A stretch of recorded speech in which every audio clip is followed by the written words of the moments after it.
Le monde change, les règles aussi. Intelligence artificielle, manipulation, relations modernes. Certaines vérités commencent à sortir et elles ne font pas plaisir. La question, c'est simple. Est-ce que t'es prêt à les entendre? Ok, maintenant que vous avez vu ça, bienvenue chez Adam.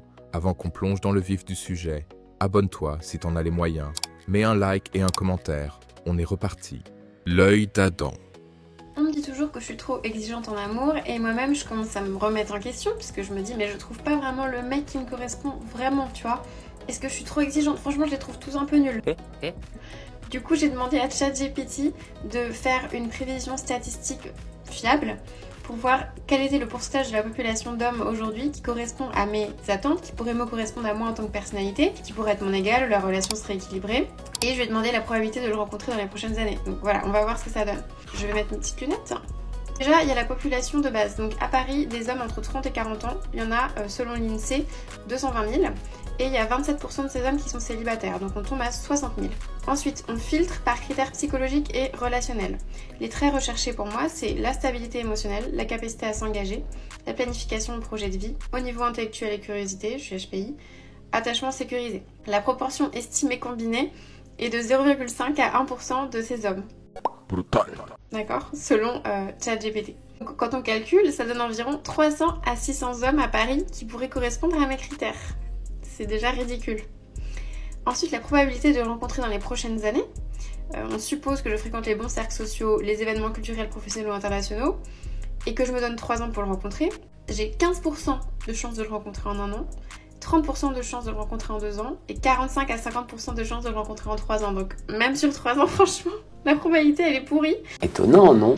Donc il me conseille d'élargir à l'Île-de-France et aux réseaux internationaux pour que cette probabilité monte à 70% en 3 ans.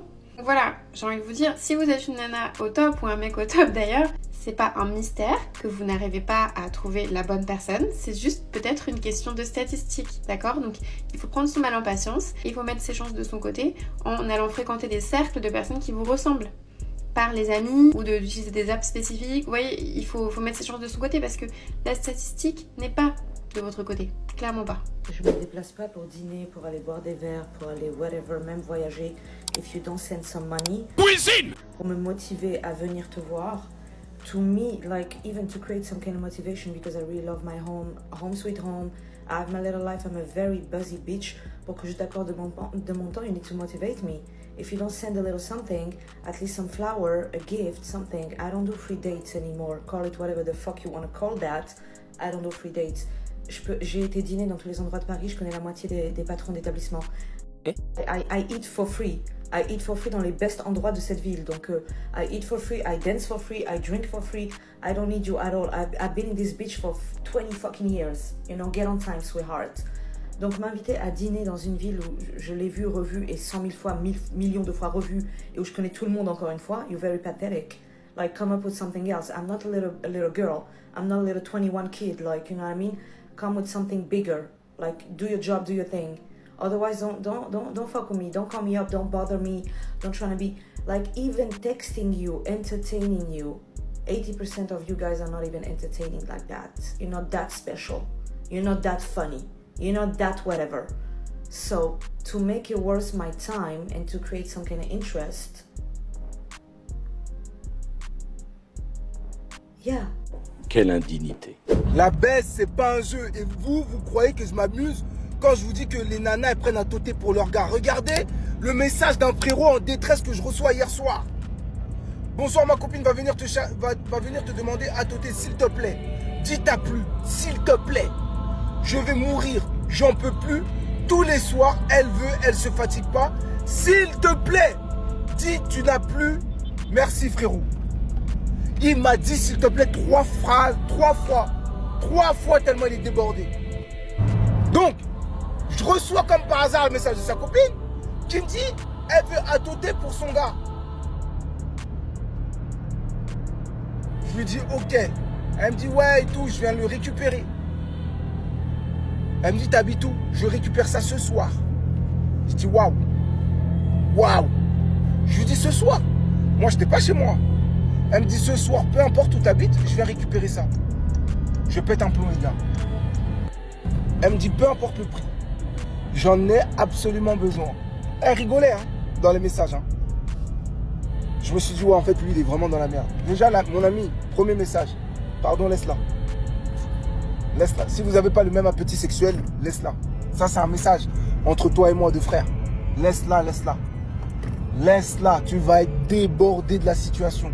Tu m'as l'air d'avoir, allez, 25, 26 piges, max. Laisse-la. Et quand je vous dis, les gars, que les nanas, elles prennent un toté, regardez, c'est pour quelle raison. Le frérot, il baise à ne plus en pouvoir. C'est-à-dire là, il est en train d'être dégoûté de ça. Pendant qu'il y en a qui disent, oui, non, moi, j'aimerais bien être un objet sexuel pour une nana. Voilà la réalité. C'est qu'il y a des niaralés, elles prennent un toté parce que leurs gars sont fatigués. C'est-à-dire, elles sont même plus intéressées par toi. C'est par ton machin là qu'elles sont intéressées. Pati Sangana, ça. Mama Lavago. Force à vous, les gars. Ouais, mais quand j'essaie d'approcher une meuf et tout, il y a toujours sa copine, la moche, qui me tège et tout, machin. Bref. Mais en fait, je vais vous expliquer un truc. J'ai été la copine moche. Parce que vraiment, mes copines sont des frappes atomiques. Vraiment, des frappes. Mais en fait, si on vous tège, c'est parce que juste la meuf concernée est trop gentille pour le dire, en fait. Et qu'elle ne veut pas te tège directement. Mais elle souhaite que tu partes. Arrêtez de croire que les points comme ça veulent de vous, en fait. S'il y a la copine qui vous dégage, c'est qu'il y a une raison. Vraiment. À quel moment c'est ton problème? Je parle à ta copine, je parle pas à toi. Pourquoi tu viens prendre ses patins? Parce que, en fait, tu viens nous dire, ouais, elle veut pas vous le dire parce qu'elle est trop gentille, mais elle veut que vous vous tège. Combien de fois on a eu des vidéos où la meuf, tu vois bien qu'elle est intéressée, tu le vois dans son regard, elle veut de fou, et c'est sa copine la moche qui vient dire non, elle veut pas, désolé, non, elle veut pas, désolé. Mais frère, vous allez arrêter de nous faire croire que des filles... En fait, vous allez arrêter de nous faire croire que vous êtes trop gentil ou trop timide. Quand vous êtes en groupe, vous ne l'êtes pas. Je généralise pas, mais la plupart du temps, quand vous êtes en groupe, vous êtes capable de dire non, désolé, je suis pas intéressé. Au bout d'un moment, arrêtez de trouver des excuses, frère. En fait, je parle à ta copine, je ne parle pas à toi. Si je venais à toi, imaginons toi, tu serais intéressé, mais tu veux pas le dire devant ta copine. T'aimerais que ta copine, elle vienne dire non, c'est mort, je veux pas. Elle veut pas. Qu'est-ce que t'en sais, frère? En fait, qu'est-ce que t'en sais que toi là, qu'est-ce que t'en sais que elle veut pas? T'es dans son cerveau? Non, donc arrête de faire crari, frère. Pourquoi les hommes se font toujours manipuler par les femmes? Alors messieurs, je vais vous dire cette chose, ça ne va pas forcément plaire à tout le monde, mais pourtant, c'est la vérité. En réalité, les hommes ne se font pas manipuler par les femmes, mais par leurs propres failles. Et certaines femmes, pas toutes, savent très bien appuyer là-dessus. Et la raison à ça, c'est que beaucoup d'hommes veulent se sentir désirés, se sentir importants et se sentir choisis par-dessus tout. Résultat, ils acceptent trop, ils donnent trop vite et ils tolèrent ce qu'ils ne devraient jamais tolérer. La manipulation va commencer là où l'estime de soi s'arrête. Un homme ou une femme qui s'estime suffisamment ne se fera jamais manipuler. C'est pour cela que je vous recommande vivement de travailler d'abord l'estime de vous-même. Sinon, vous êtes susceptible de rencontrer ce type de situation. Pour ceux qui souhaitent améliorer l'estime d'eux-mêmes, pour améliorer ensuite leur relation, que ce soit amicale, amoureuse, tout ce que vous voulez. Il y a un petit lien dans ma bio, je vous laisse aller voir. Prenez soin de vous. Il y a un mois, j'avais besoin de me faire masser le dos parce que j'avais mal au dos, mais vraiment mal au dos. Je vois un salon de massage tenu par des Asiatiques. Je rentre dans le salon et tu descends en bas, il y a une dame qui va te masser. Ok, je descends, une petite dame comme ça, toute courte, qui parle franglais, déjà. Elle me dit take off. Bah ok, moi je take off, mais je take off mon haut. Donc elle s'en va, elle va chercher de l'huile.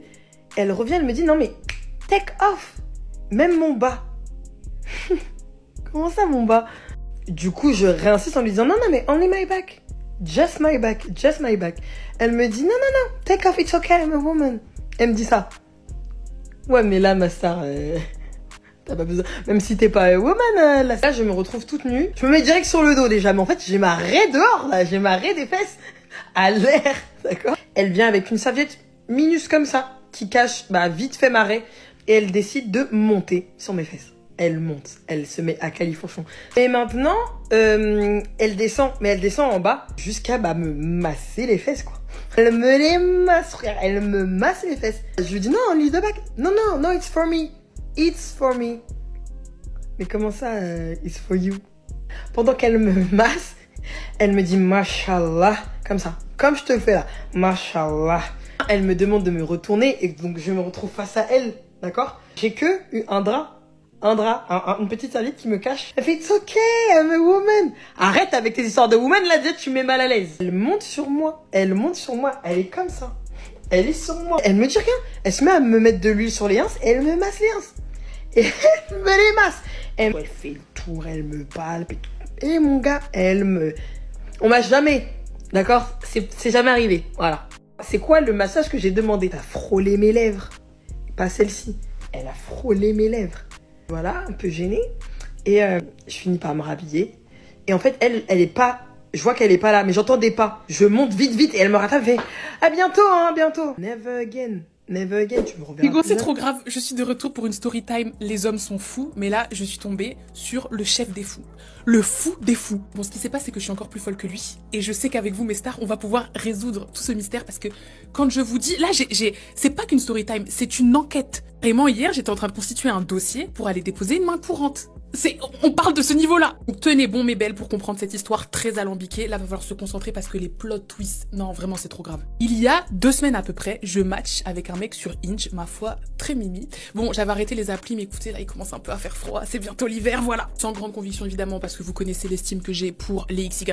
Mais là, je tombe sur une pépite. Le mec me fait mourir de rire. La conversation est super fluide, c'est du tac au tac. On a le même humour, les mêmes convictions politiques. Il est de gauche. Bref, ça fuse pendant plusieurs jours la conversation, c'est merveilleux. Moi, je m'imagine déjà être la mère de ses enfants. Il se présente sous le nom de Nomak, nom que je trouve très chelou et que j'avais jamais entendu, donc je lui dis c'est ton vrai prénom. Il me dit oui, c'est d'origine tchèque, bref, je me dis ok.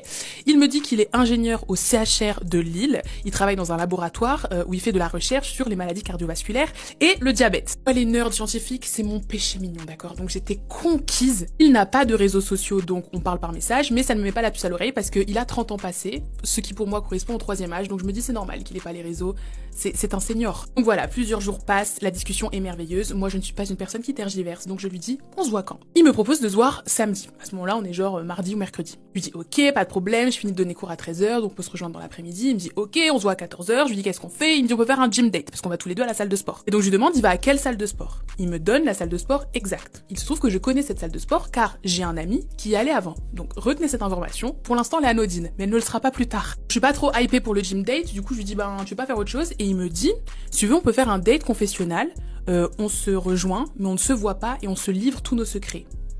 Donc je me dis déjà logistiquement comment on est censé faire ça. Et puis un peu bizarre en fait, parce qu'un premier date, t'as quand même envie d'avoir un vrai contact avec la personne. Donc chelou, évidemment je refuse. Donc il me propose simplement de se retrouver dans le centre et de peut-être aller au Palais des Beaux-Arts. Et en plus en ce moment il y a Cité Philo au Palais des Beaux-Arts, donc il y a des conférences de philosophie. Donc premier date, conférence de philosophie, moi je suis pump it up. Entre temps je lui avais proposé de se voir le jeudi soir parce que j'étais plus sûre d'être disponible le samedi.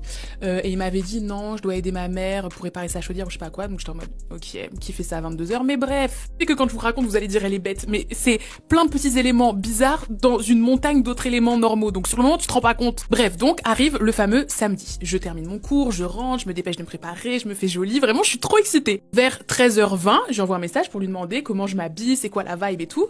Il me répond pas. Genre 20 minutes passent, il me répond pas alors que le mec me répond du tac au tac, c'est lui qui m'envoyait un premier message tous les matins, donc là je me dis ok. J'ai une petite intuition en mode je vais me faire ghoster, mais je me dis non Eliane, c'est ton cerveau anxieux qui commence à imaginer le pire scénario, il y a pas de raison, vous parlez bien depuis 2 semaines, enfin calme-toi. Bon, moi-même j'étais un peu en retard, donc vers 14h j'étais toujours pas partie de chez moi, donc j'envoie un message pour lui dire je vais seulement partir maintenant, j'arrive dans genre 10-15 minutes, j'espère que toi aussi t'as un petit peu de retard, à toutes. Je vous rappelle qu'on s'était pas donné un lieu de rendez-vous précis, il m'avait dit on s'attrape dans le centre à 14h. Donc moi je suis dans le métro, il est genre 14h20 et je suis en mode je vais où du coup en fait, parce que enfin je fais quoi là? Et vous savez, je suis très fatiguée du comportement des hommes, du manque de communication, des ghosters, des menteurs, des manipulateurs, j'en ai trop vu. Donc 14h30 j'ai toujours pas de nouvelles, je me dis j'en vois rien. C'est quoi, j'en vois rien? Il y a eu un empêchement, il est décédé dans un crash d'avion, je m'en tape le coquillard. J'essaie pas de l'appeler, je fais ma life, j'ai le temps d'aller faire un peu les boutiques, j'ai le temps d'aller au cinéma, j'ai le temps d'aller à ma conférence, je sors, il est 20h, toujours pas de nouvelles. Silence radio. Et là, Eureka, éclair de génie, je me dis mais attends,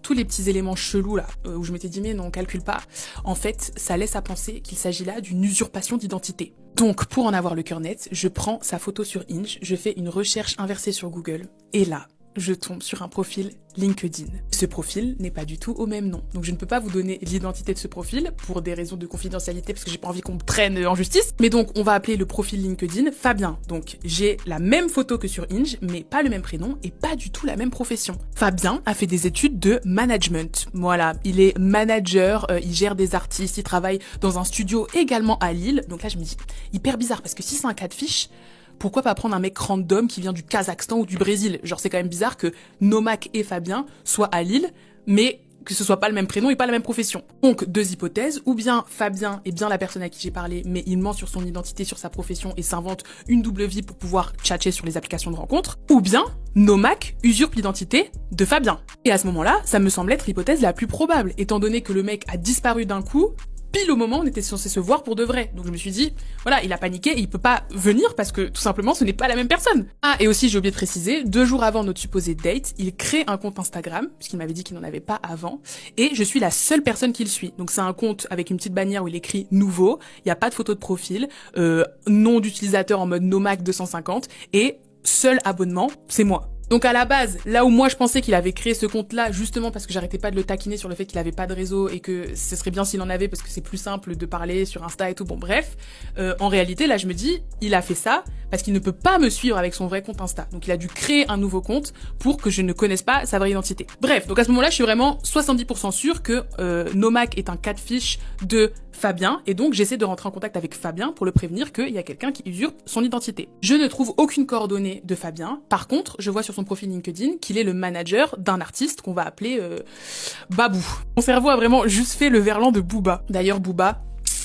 Donc bref, je DM Babou, je lui explique la situation, en mode désolé de te déranger, mais je crois que ton manager ou ex-manager se fait voler son identité par un profil in, j'essaie de rentrer en contact avec lui, mais je trouve pas d'informations, donc si tu peux m'aider, merci. Il me répond une trentaine de minutes après, et il me dit je suis désolée, mais je n'ai plus de contact avec Fabien depuis plusieurs années, donc j'ai vraiment aucune info à te donner. Je lui dis ok, est-ce que t'as son numéro par hasard, peut-être son ancien numéro, comme ça j'aurais pu au moins comparer si le numéro que Babou me donnerait était le même que celui de Nomak, du profil Inge. Au moins j'aurais pu savoir si c'est en effet la même personne. Il me dit non, j'ai plus rien du tout, je peux pas t'aider. Donc ok, je finis par fouiller tous les abonnés de Babou et je trouve un mec dont le profil s'appelle Fabien nanana, avec le même nom de famille que le profil LinkedIn. Donc jackpot, je me dis je vais pouvoir entrer en contact avec Fabien, mais quand je clique sur le profil, la dernière publication elle date de genre 2020, y a rien du tout sur son profil, il y a presque pas d'abonnés, j'envoie quand même un DM auquel je n'ai pas de réponse. À ce moment-là, il est genre 22h, ok, donc j'ai toujours pas de nouvelles de Nomak, mon cerveau il tourne à 1000 à l'heure, j'essaie d'élaborer toutes les théories possibles, mais je ne comprends pas. Et là, je me souviens que Nomak m'avait dit fréquenter une salle de sport, que mon ami, qu'on va appeler Luc, fréquentait également. Donc je me dis, je vais envoyer un message à Luc avec la photo de Nomak, la photo du profil Inge, pour lui demander, est-ce que t'as déjà vu cet homme dans ta salle de sport? Là, quand je vous dis le plus grand plot twist de l'histoire, vraiment c'est digne d'un Molière des temps modernes. Luc me dit, Eliane, tu te fous de ma gueule? Ce mec, c'est mon Slovaque.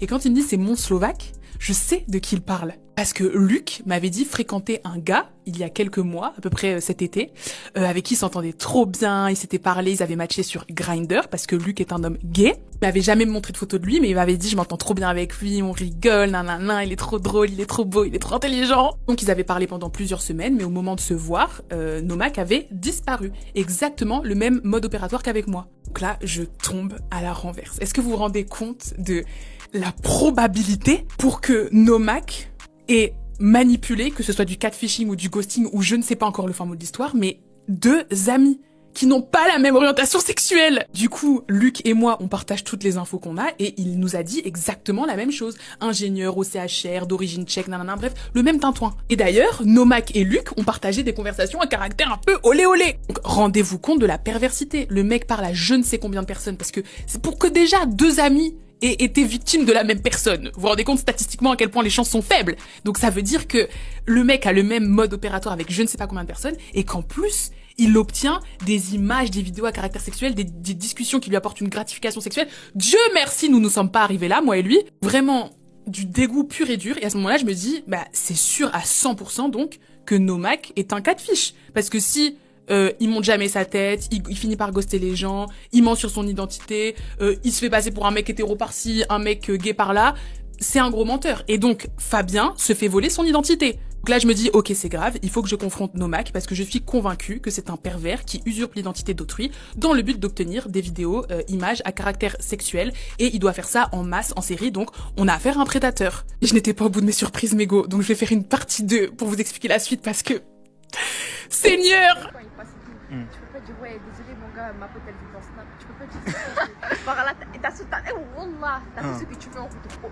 T'as tout ce que tu veux. J'ai tout ce que je veux en retour. Oui, dans la tout. La vie de ma mère mon Snap que tu veux. En plus tout ce que tu veux. Non, non, tranquille. Vas-y, je dis. Non. Tu lui dis Non, va demander, wesh. Non, Il va pas te manger, t'inquiète. Là, t'es une galère. il va dire, c'est une petite et tout. T'es une quelle année, wesh? Hein? T'es une quelle année? 07. Oh, ça va, frère. T'as dit, tu veux que je te dépose? Là, voilà. Ma bite, wesh. Et t'as dit quoi? Ma bite? Déposez où, wesh? Là, oui. Ouais, vas-y, toi, Voilà, là, tu parles chinois. Tu parles chinois, Ouais, je parle chinois. Mais j'ai peur d'aller, voilà. Ah, moi, c'est pas mon souci. Voilà, au nom là, il y a des bourrés. Moi, je vais pas passer devant les bourrés. De quoi? Ouais, tu veux. De quoi, wesh? On va quoi? Non, je suis en couple, moi aussi. Ah, du mytho. Je suis en couple. Tu rates là, ton mère. Comment je rate? Là, je te jure, voilà. Voilà, on va se quitter là-dessus. Donne-moi ton avis dans les commentaires. On n'oublie pas de s'abonner, prenez soin de vous et on se revoit bientôt. L'œil d'Adam.